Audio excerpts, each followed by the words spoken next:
Welcome back to the 5th sketchbook page. Let's jump right in.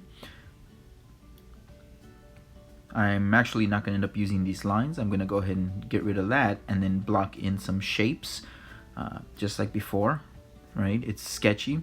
I'm using these colorful colors as opposed to regular skin colors because I want you guys to see under there that blue that I added, where typically that's the shadow. Within shadow there's reflection. A lot of people don't pay attention to that. Shadow will not just be a flat dark. There is never that. It needs to show the shapes. There's always going to be, even if it's dull reflection, there is the reflection there. So you see that little pale blue, and then I accented the shadows with that darker purple under the arm there. Then I've got my highlights happening, obviously to show where the light is coming from. The nails, you see that on the knuckles there was that powder blue. Now we've moved on to this bigger hand here. That's the top left reference that I'm doing. Everything again, it's nice and relaxed. My shapes don't have to be too accurate. You notice that negative space again that I talked about, where the forefinger and the thumb touch. We've got that triangular-ish kind of a feel as negative space. Pay attention to those shapes. Those help you to construct your reference. Again, the reflection underneath, I switched colors. Instead of a reddish hand, it's a bluish hand with the pinkish shadows, as opposed to that first small one that I did. So the highlights are pale blue.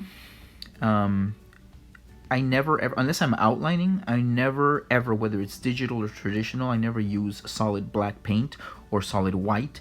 That ends up flattening your artwork. You want to create your own black as much as possible, unless you're gonna outline like for comic books or something.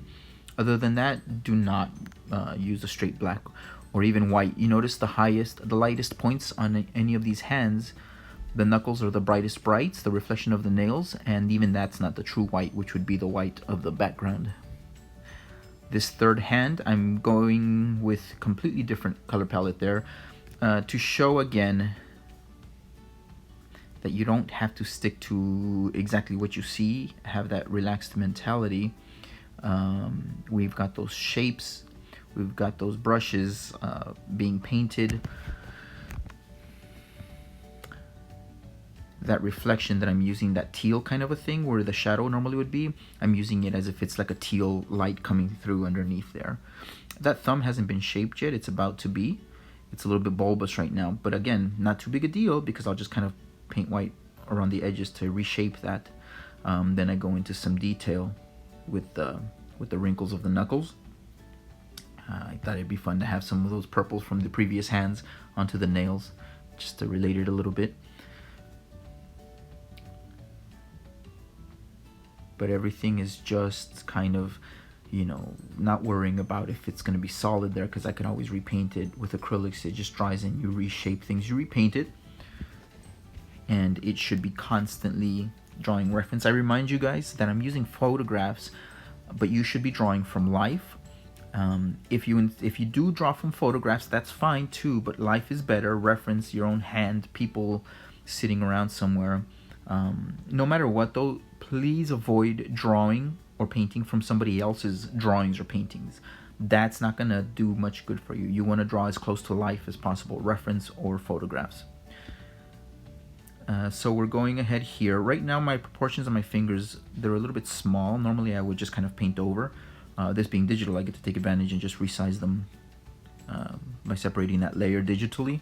But if you're doing it traditional with whatever, you would, you know, in the sketching stage, you'd be resizing that at that point and then building from there. So I'm just cleaning up those details. I'm building up on the brightness to show kind of like a topography map where you see the tallest point being the lightest point, which would be the knuckles right there in that bone structure.